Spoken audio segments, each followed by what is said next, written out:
महेश्वरः गुरुसाक्षात् परं ब्रह्म तस्मै श्री गुरवे नमः. ओम.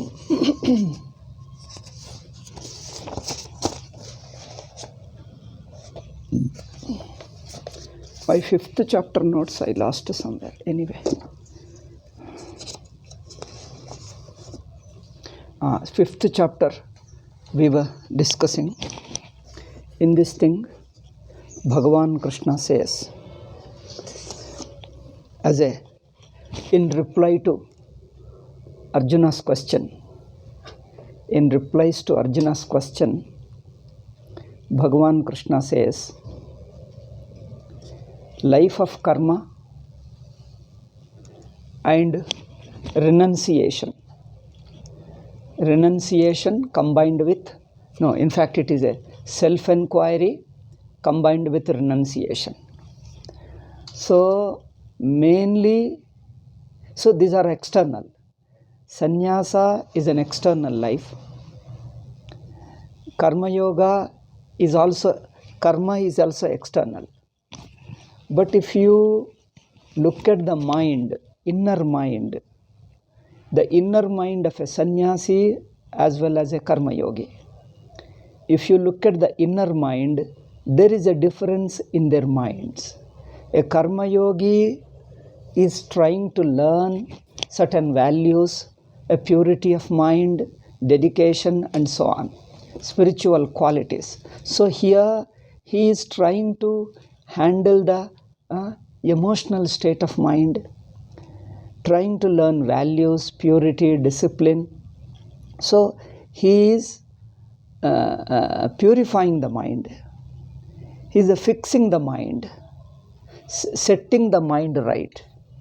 Jnana yoga is not preparing the mind, but directly inquiring into the truth. So if you say karma yoga and jnana yoga can be looked from two angles. One is from the outside angle, another is from the inner standpoint. Let us see first outside. What just I have told, I am just revising. Karma yoga outside looks a life of an active life. Active life of duty, discipline, and values. Okay? Karma yoga means duty, discipline, and values. Active life of duty, discipline, and values. Okay. So this also involves a relationship with Ishvara, Bhagavan. A devotional relationship, relation with Bhagavan. This also. So this is karma yoga. Second is devotion is there, no doubt. Devotion to Ishvara is there. Values become much deeper one. Discipline also becomes much deeper level. Then instead of external duties, he will be engaged in jnana yoga. He will be engaged in an inner pursuit of the truth. Inside in the mind, he is pursuing the truth. He is inquiring, he is learning to understand the truth of the whole universe. So, externally, he is a karma, life of active, and he is living a life of a kind of a secluded life. That means he is not active life, he is not living an active life, but living a much more introspective life. So external life, naturally, he will lose interest in external life. More he will be inward. So if you look at the outside view, this is how it looks. But inwardly also, there is a difference in the state of mind. First one, that is karma yogi, is trying to equip his mind. Second, jnana yogi, after preparing the mind, he is directly engaged in the self-enquiry. So this is the difference. So keeping this difference in view, both external and internal, Therefore, they look different. From the outsider, they look different. Their outlook to life, their thinking, their behavior differs. Naturally, depending upon your pursuit, your values, your life also differs, your outlook differs. So Arjuna had a doubt about these things. Should I continue my external life of duty, responsibility and values, or should I be a recluse, a forest dweller, give up everything and only spend my time in meditation and only that? Bhagavan Sri Krishna answers, don't put them against each other. Life of karma and life of renunciation. Life of karma and life of sannyasa. Both also lead you to the same moksha. Don't put them as opposite to each other. Okay? Tayost. But then if you want me to choose between these two, Sri Krishna says, if you want me to choose between karma yoga and sannyasa, I suggest to you, my suggestion is, it is better to live a life of karma yoga than a hasty sannyasa. See, instead of hasty sannyasa, doing karma yoga, living a life of karma yoga is better. Okay? Why? This depends upon the person. This because most of the people are in need of karma yoga, because the life has created a lot of problems in the mind and behavior and values. Because we have suffered partly due to external world and society, partly due to our own weaknesses, our own desires, frustrations and all that. So we suffer that. Therefore,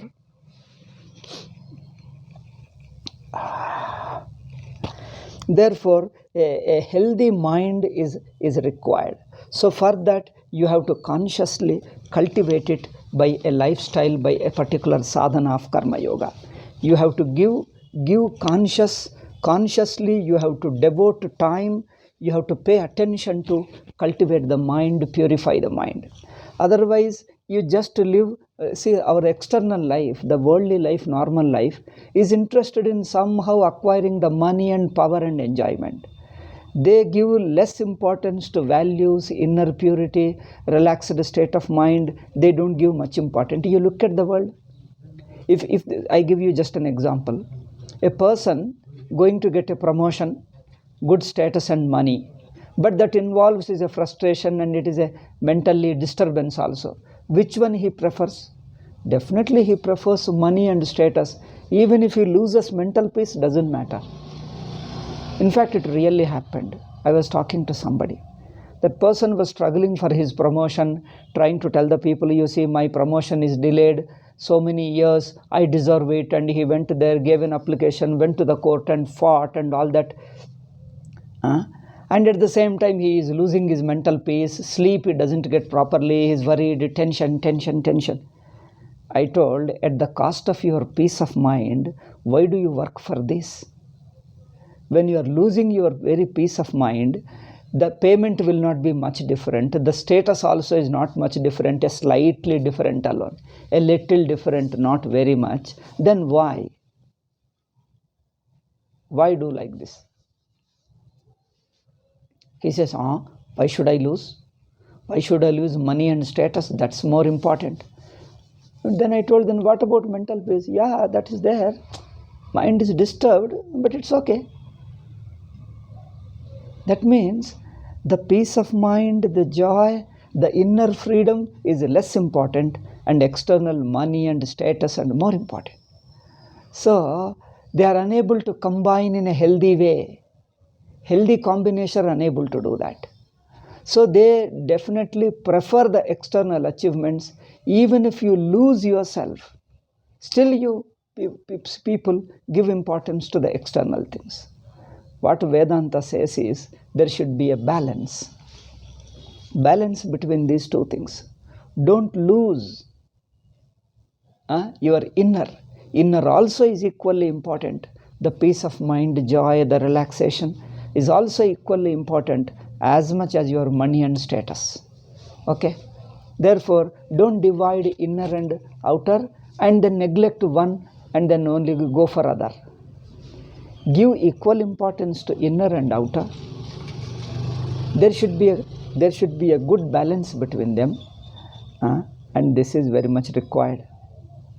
Therefore, Sri Krishna, Bhagavan Sri Krishna advises Arjuna, see, karma yoga is necessary, but the same lifestyle of active life, of values, discipline, you have to do it in a more like a yoga. Yoga means a devotional service to Bhagavan. This is most important, because the deeper emotional problems, the hurt, ego is also partly emotional one. Ego is also connected to emotion. Insecurity, fear, worry, hurt, guilt, all these are there. Guilt and hurt, egos, frustrations, all these problems are there. So they need to be cleared. Mind has to be made healthy, pure, and natural. So that how do you make it natural? Only when you tune your mind to Bhagavan, you become natural. Because what is Bhagavan? See, in India, how we explain who is Bhagavan? Bhagavan, Ishvara is pure. Ishvara is balanced. Ishvara is logical. The very Ishvara means logical. See, in India, the very Ishvara means values, discipline, logic, and a purity of mind, a sincerity. God himself means all these noble qualities. Therefore, when you think of God, when you relate it to Bhagavan, when you relate it to Ishvara, naturally you will get all these values. You can't think of Ishvara as a fanatic, one-sided, unilateral, or he is a, unjust, only selective, exclusive. He hates other gods and he hates other people. Both. Some gods hate people and also hate other gods. But the God is wholeness. All godliness includes. Wherever there is a divinity, he is an inclusive of all divinity. He is inclusive of his love and blessing includes all living beings, not only all human beings, even all living beings, even animals and plants and the gods and the Pitrus, Devatas, Rishis. He favors, loves and cares for everybody. So this broad loves everybody and hates none, cares for everybody and ignores none. So this, the whole idea of Ishvara himself, the very thought of Ishvara purifies you. That's why we talk of devotion, karma yoga, because so karma yoga or bhakti requires the proper understanding of Ishvara. If your understanding of Ishvara, if your very concept of Ishvara, understanding of Ishvara and relation with Ishvara, three things: your concept of Ishvara, your understanding of Ishvara, and your relationship with Ishvara. If this itself is wrong, however dedicated you are, however committed, however staunch follower you are, you will be a problematic person. You will be a problematic person to society, problematic to yourself, problematic to society. Therefore, it is not somehow being dedicated, it is not somehow the faith alone is enough, is a most harmful thing. To say faith alone is enough, that's all. No. The quality of faith and whom you believe, all these things are equally important. Means, what is your idea of God? Idea of God also should be equally balanced, healthy and mature and simple. Okay? It should not be complicated, problematic, egoistic, angry God, hateful God. That can't be accepted as God. The very idea of God, see in India, the very concept of God, first we say, Arishadvarga Rahita, Kama, Krodha, Lobha, Moha, Mada, Matsarya. Saints or God is a one who is free from these human weaknesses of Kama, Krodha, lust, Krodha, anger, Lobha, greed, Kama, Krodha, Lobha, Mada, arrogance, Matsarya, jealousy, Kama, Krodha, Lobha, Moha. Moha means delusion. Okay, these 6 are called human enemies, spiritual enemies. The 6 enemies, 6-fold enemies. So human being is advised to practice spiritual sadhana. What is that sadhana? Sadhana consists in removing the 6 enemies from our mind. But what about Ishvara? Ishvara is free from these 6 enemies by his very nature.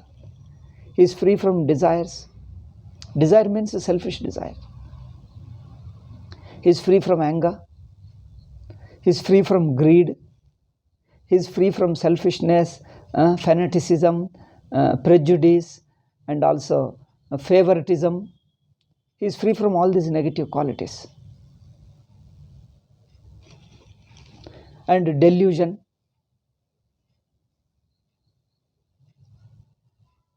And arrogance and jealousy. But the biblical God says, I am jealous God. He says, this is a very strange. And he feels proudly, I hate so and so people, and then I am jealous God, and people feel so happy. God loves it, God hates it, God is jealous of this thing, therefore we must follow. In India, this very first sentence, they will throw away religion into dustbin. If God has got ego and jealousy and hatred, what kind of God he is? We are better than gods. Be a good human being. That is better than accepting and following this foolish God, this arrogant God. Exclusive, unhealthy, pervert, disturbed, angry for no reason. Temper tantrums. These gods make temper tantrums. These are all silly. Therefore, first, this is a universal idea in all over India. Every Hindu accepts God means essentially he is free from these negative qualities. Then if you think of such God, very thought of him makes you pure, because your very understanding of God is a healthy understanding. Therefore, the very thought of God, the very surrender to him, being related to him, purifies you, makes you free from prejudice, makes you free from hatred, free from jealousy, and free from greed, free from all kind of desires, personal desires, selfish desires, anger, and all that.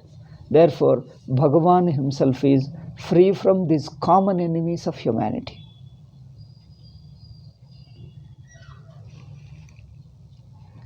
But if he says that he hates some people and loves certain other people, and exclusively does favor to certain people alone, and then sends for no reason other people to hell, so this itself shows he is highly disturbed person. First thing is, he is not God. Such nature is not at all a God. He is an egoistic God, highly frustrated, disturbed, pervert fellow. He should not be treated as a God.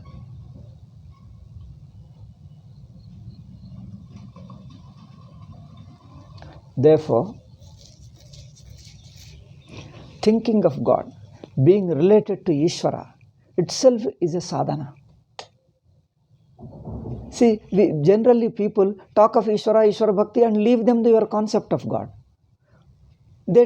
Particularly Hindus, they give up this Abrahamic concept of God. They don't even think of them. They just say all gods are same. Okay, you accept your God and leave all those things. But why don't they pay attention to the very concept of God? Okay? Their understanding of God, the idea of God is most important before you practice bhakti and karma yoga. So we have to think of these things because of this European contact alone. Otherwise, regarding the nature of God, there was a common agreement. Even a villain, even a wickedest fellow understands God means only noble values. He can't be exclusive.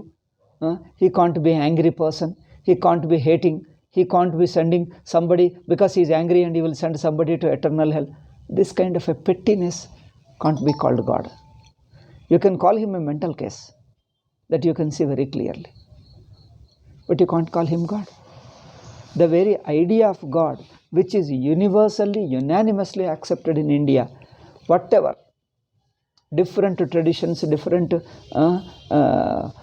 customs and worships, so many forms and ways of worship, ways of things are there relating to God, but the very essential nature of God is commonly acceptable to all. The way even atheist cannot reject. Atheist may not believe in God, but the description of God we give him, the quality we give him, the nature we describe him, he will not have objection to that such nature. Whether God, such a God exists or not alone is doubtful. An atheist may say, a Nastika. See, in India, atheist may say such God is impossible. But the description of God, the nature of God you have given is a pleasing one, is a pleasant one, is unprejudiced, open, he loves all, cares for all, he is not exclusive. He includes all other gods, because there is no one God, many gods. We don't mean one God, many God. All gods are, godliness is one. Okay. Therefore, Om. Therefore, the very relation of Ishvara brings about a positive values, a positive mind. Emotionally, it purifies you. Extreme relationship, extreme emotions, frustrations, deep-seated hurt and guilt, it removes. The very Karma Yoga means a healthy, a loving, a logical, very a tender, loving relationship with Bhagavan is called Bhakti and Dharma. Therefore, Dharma requires Bhakti. Bhakti requires Dharma. Without Dharma, no Bhakti is possible. But there are certain religions, they don't look at Dharma. Hateful, doesn't matter. God also hates, we also hate. God is jealous, we are also jealous. God is cruel and wicked. Yes, we love him, we respect him. And our God, nobody should question. We worship and we will do put this thing. Our God alone is superior. We boldly claim, all your gods are Satan's alone. My God alone is God. So this itself shows there is no God. There is only Satan fighting. That's all. Because the very nature of God in India is not a big discussion. Because everybody accepts this high noble qualities alone can be God, can't be otherwise.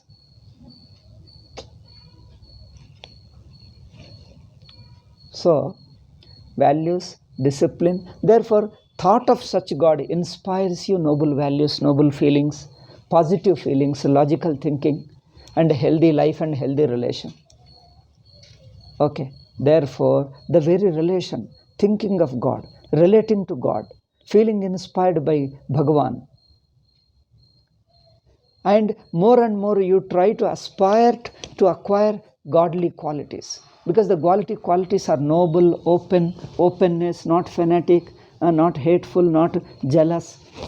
So, and universal, he accepts all, includes all. So, this very thought of God and the relation with him forms a Karma Yoga. Okay. Therefore, this Karma Yoga prepares your mind, frees your mind from fanaticism, narrowness, exclusiveness, egoistic sense. It removes you. Cunningness, deception, imposing your views on others. See, Antakarana Shuddhi, the purity of mind means even our God doesn't impose anything. Our God doesn't select any particular prophet, doesn't impose anything on anybody. He teaches just the facts. He teaches them, inspires the people to follow the values, discipline, and good qualities, which can be verified in your life. Because God is not a separate entity. He is a part of your Atma. He is just a part of your inner soul, inner Atma. Okay. Therefore, the very relation with Ishvara is a Karma Yoga. People may think the very talking of God is Karma Yoga. How can it be that? Because we have seen people talking of God are most wicked, vulgar people. Most highly destructive people. Those who talk of God, that's why people are fed up with it, so much of nuisance. See, this is a very strange thing. Religion and God is such a thing which every human being needs. It is a deeper need of the human mind. God and love and his relationship with him, our relation with him, all this is an essential need like hunger and thirst, like food and water and breath, wind for breath, air for breathing, water for drinking and food for eating and sleep. Food, sleep, food, water, sleep, these are natural needs. So some religions use these natural needs, natural things they supply. See, human being needs a religion, a God. Therefore, anyway you need it, therefore we put a manipulative God, a concept of God which is harmful, which makes you fanatic. But doesn't matter, if you are fanatic, you will be useful to church. You'll be useful to Ummah. Because they need only hateful people alone. Therefore, the very beginning of it goes wrong. The very idea of God goes wrong. People, instead of discussing about the nature of God, his quality of God, which God is superior, your God, my God, or I accept some God, some people don't accept God, or say your God is superior, my God is superior. People are using their own egoistic categories to describe, explain, compare the idea of God. See, they are using their own ego to have a particular idea of God. God must be hateful, then only he is great. God must be jealous, then he is great. See, this is our own perverted thinking imposing on God, having a concept of God through this kind of thinking. This is highly dangerous. All over the world is suffering from this kind of thinking. Therefore, first is have a healthy, good concept of God. Then you will also be a healthy person by thinking of him, by relating to him, by attending his talks. Okay, therefore, mind is purified by this thing. Therefore, I have to tell this because some people say, you follow your own religion and karma yoga. All religions don't teach karma yoga. And the very concept of God is against karma yoga, against a healthy mind, against a pure mind, against a logical open mind, logically thinking open mind. The very religions are illogical and they encourage your illogicality. In fact, not only that, they oppose all logical thinkings. And they are expansive by nature, imperialistic by nature. Imperialistic, expansive, imposing, all these things. Brainwashing people to think negatively in the name of God. Okay. Therefore, Karma Yoga is purification of mind. Jnana Yoga is self-enquiry with such a pure mind. The pure mind enquires and discovers the facts. Therefore, Bhagavan Krishna says, if you live a Karma Yoga like this, it is better.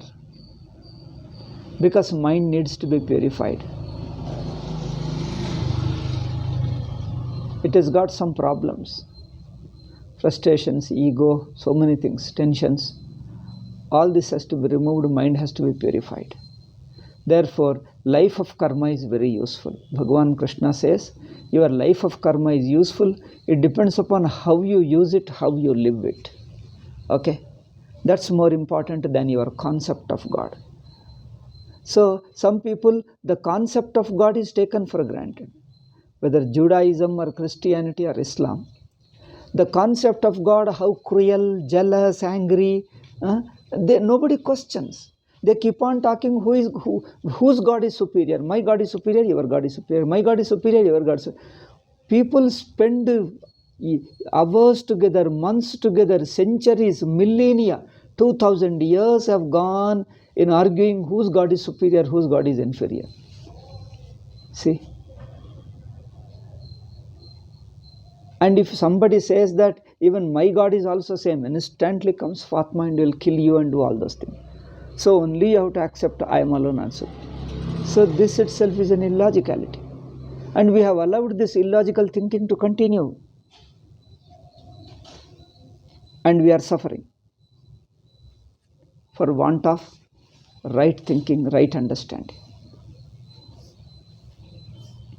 Therefore, he says, Karma Yoga is very much required for everybody because it purifies mind, makes your mind healthy, open, mature understanding.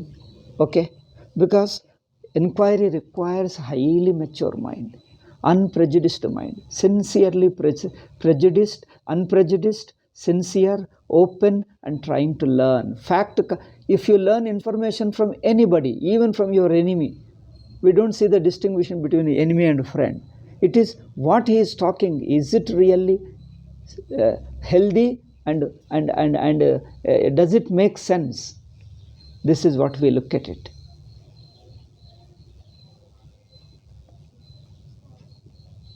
Therefore, Bhagavan Krishna says, don't underestimate Karma Yoga. Don't underrate Karma Yoga. Karma Yoga is also useful. Karma Yoga is also helpful and takes you to heaven. Heaven means moksha. It will take you to moksha. Therefore, Sannyasa Karma Yogascha Nishreyasakara Vubhau.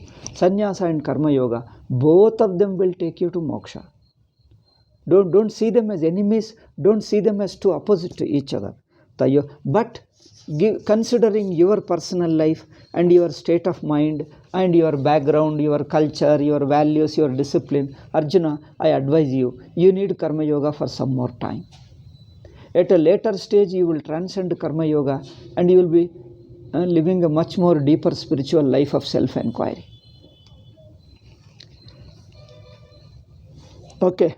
Therefore, for you particularly, I say, Karma Yogat, Karma Tayostu, Karma Sannyasat, Karma Yogo Vishishyate, better than Karma Sannyasa, better than life of exclusive renunciation, means only renunciation, everything you give up. Better than such a thing is Tayostu Karma Sannyasat, Karma Yogo Vishishyate. Karma Yoga is a better. Why? Because you need it. It depends upon Arjuna's need. Arjuna needs some more time to select, to remove certain negative emotions and thoughts from your mind. You have to be purified. Okay? It's not an instant job. It's not a purification of the physical body. It's a purification of inner mind. Okay? Therefore, don't see Karma Yoga as opposite to moksha. See Karma Yoga as a positively, as a partial sadhana or as a stepping stone to the higher level of self-enquiry. Higher level of self-enquiry doesn't come just like that. Mind should be capable of doing enquiry and discussing, investigating. Mind needs a capacity to investigate. It should be open, unprejudiced, and also observant. Okay? And ready to accept the fact, whatever the fact that emerges. Don't try to hide the fact or manipulate it, make money, and do all those things. So this is what many people are doing. Okay? The sincere sannyasi has got a totally different type of mind. Therefore, for you, Arjuna, continue in Karma Yoga, because the Karma Yoga prepares you for sannyasa. As a result of Karma Yoga, as you accomplish Karma Yoga, as you develop maturity, you will become a naturally sannyasi. Sannyasa is not a forced thing. Sannyasa is not simply lifestyle alone. Sannyasa requires your outlook, your emotional maturity, your discipline, your values, your relation with Ishvara. All that put together is the maturity, the end point of Karma Yoga. Therefore, he says, don't look down upon Karma Yoga, take it positively. It helps you to become mature, to be able to, enough to be able to take sannyasa. Otherwise, hastily you take, you will be a problem to yourself. Therefore, Gneyassa Nitya Sannyasi. Next shloka, third shloka I am talking. Yo nadveshtena kankshati. Sannyasa is not wearing a cloth. Sannyasa is not a lifestyle. Sannyasa is not a living in an ashram. Sannyasa is a mature state of mind. See how Bhagavan Krishna explains. Sannyasa is a mature state of mind. which involves a purity of mind, purity of intellect, being egoless, and all those things. Humble, egoless means humble, open, logical thinking. Wherever there is a divinity, include all the divinity. Wherever there is godliness, include all that into one universal godliness. Not your God, my God, this again is a problem. Okay, therefore, Gneyasya Nitya Sannyasi. Bhagavan Krishna says, you want to become sannyasi? Is asking, addressing Arjuna. Arjuna, you want to become sannyasi? I'll tell you, sannyasa is not external cloth. That may come later. But a state of mind, if you can command, a state of mind which is free from hatred and desire, free from love and hatred, free from hatred and desire, a mind which is healthy and open and not influenced by external things, and such mind is already in sannyasa. That is the state of mind. If you can acquire, then you are sannyasis. Then you can live as a sannyasi.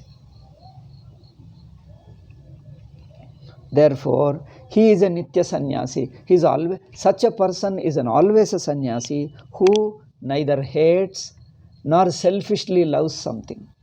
Neither he selfishly loves something nor hates anything. He just sees them, everything is a play of God, a natural, healthy love. Okay? So this nirdvandvo hi mahabaho sukham bandhat pramuchyate, a person who is free from raga dvesha, hatred and love, selfish love and hatred, a person who is free from these emotional knots, which otherwise generally interfere in your thinking, in your self-inquiry. Self-inquiry, Atma Vichara is a very, very subtle point. Okay? And to be able to do that, you have to undergo some discipline. Okay? Therefore,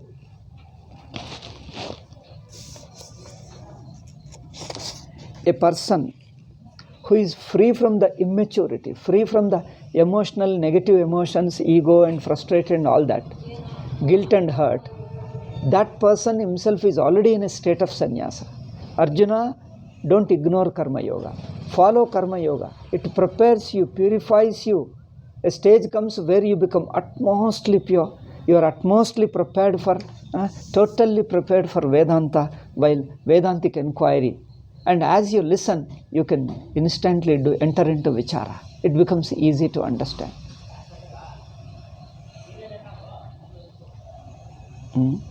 Yona dveshti na kangshati. And such person is really ready. If you just to gain jnanam, you will become liberated. Such person is ready to be liberated. Nowadays, dharma is not there. Purity of mind is ignored. They talk of God, God, God alone. Oh God, you follow our God is great. This thing. No, keep on claiming your God great, my God great, or somebody's God great. So these claims are exaggerated claims, and also claims themselves involve hatred, quarreling, imposing, and all that. A healthy mind doesn't hate, doesn't quarrel, doesn't impose. It understands, shares, cooperates, loves, and cares. At the same time, selflessly. Sees everything as an Ishvara pervading. Okay.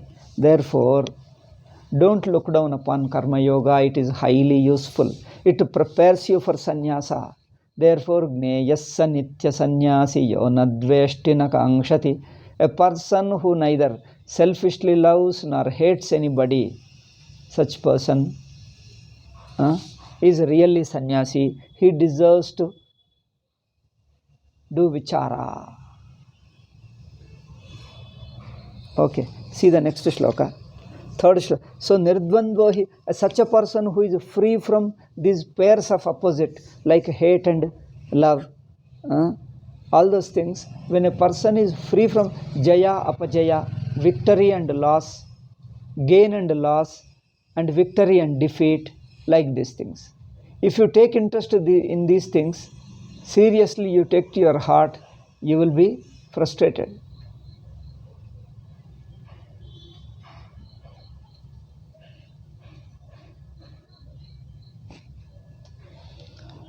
Okay, therefore, Arjuna, don't ignore and follow. It will gradually prepare you to sannyasa. A stage comes, you are a sannyasi. The sannyasa is not to be adopted. You have to grow into sannyasa. So I think this is the right way. People have to become mature and grow inwardly, grow into a life, into a state of sannyasa. You will grow into a state of sannyasa. You won't adopt. Adopting is generally from external things. It is not something you get it from outside. You generally grow into sannyasa. And that is possible if you live a life of karma yoga.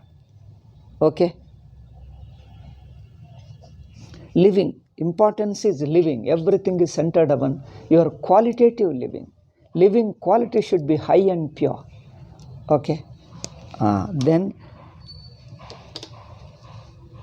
that will help you to acquire knowledge, help you to do self-inquiry and acquire knowledge, and then you will be liberated. Therefore, Karma Yoga is a necessary help to your Jnana Yoga. Never ignore it, never underestimate it. Next shloka, take the fourth shloka. Sankhya Yoga Pratak Bala Pravadanti na Pandita. Pandita, only a child. Bala is a children. Children who do not understand the very nature of Karma Yoga and Sannyasa, they alone say, what you call Vedanta, Jnana Yoga is different, Sankhya Yoga, Jnana Yoga is different, and Karma Yoga is different. Once you accept Jnana Yoga and ignore all Karma Yoga and everything, only renounce everything and become a monk. Isn't it? This is how they say.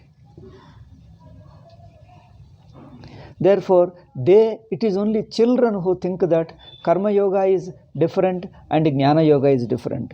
Panditaha, the wise men who understand their real nature, who lived them, who know them how to do Karma Yoga and all that, they people don't condemn it. Because ekamapyasthita samyag ubhayor vindhate phalam, even when you are engaged in one of them, either Karma Yoga or Sannyasa, you will get the ultimate result of both the yogas. Ultimate result of Karma Yoga and Jnana Yoga is moksha. Therefore, he says, ekamapi astitas samyak. If you practice any one thoroughly well, if suppose you practice Karma Yoga itself sincerely, wholeheartedly, unconsciously, unknowingly, you will become a mature sannyasi. Therefore, don't underestimate Sankhya Yoga Pratagvalaha Pravadanti na Panditaha. Wise people don't say they are different. Wise people say they are not different, they are one, because they take you in one same direction of moksha. Ekam apyasthitas samyak ubhayor vindate phalam. When you practice any one, you will get the result, ultimate result of both, that is liberation.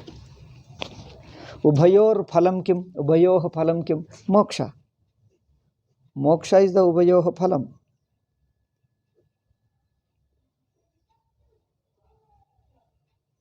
Moksha is the ultimate result of all Karma Yoga, Jnana Yoga, any yoga. Therefore, don't worry.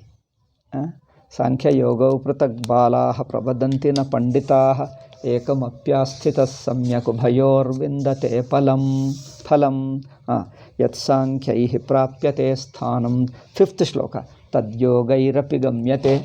Whatever, see the moksha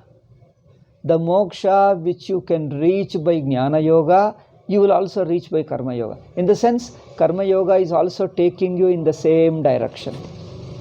But Karma Yoga is not enough. You have to grow into the next step of self-inquiry. After purifying the mind, making it unprejudiced, then you have to take up Jnana Yoga. This is a natural thing. Therefore, ekamapi asti yat sankhyahi prapyate sthanam. Whatever is achieved by Jnana Yoga, the same is achieved by our yoga also. Therefore, ekam sankhyancha yogancha yah pashyati sa pashyati. Whoever sees the sannyasa as well as Karma Yoga as one, He alone understands the real nature of yogas. Therefore, Arjuna, don't put karma yoga, jnana yoga opposite to each other and keep on asking such questions. Okay. Ekam sankhancha yogancha yah pashyati sapashyati. I think the same idea clarifying. Fifth is over. Then coming to the sixth. But one thing is important. I'll just say a few words, 2 or 3 sentences and close today's talk. Sanyasastu mahabaho. That jnana yoga or sannyasa is a higher level. It is definitely a higher level of sadhana. That you can't jump into jnana yoga without practicing karma yoga and purifying your mind. You can't just jump to the jnana yoga. Sanyasastu mahabaho dukkhamaptuma yogataha. It is difficult to attain directly renunciation without sufficient karma yoga. Okay? Yoga yukto munir brahma nachirenadi gacchati. But if you practice karma yoga, you will be purified and naturally you will be led into sannyasa and jnana yoga. Therefore, Arjuna, when I am advising you to practice karma yoga, don't feel offended that, oh, I am unnecessarily pushing you into the worldly life of cause and effect. No, karma yoga is not just pushing you into cause and effect worldly life. It is only the way of your outlook, your way of acting, your way of thinking, that you change it, all your personality changes. That's important. Okay. Ekamapyastita samyak ubhayor vindate phalam. Fifth one shloka. Fifth also we have touched.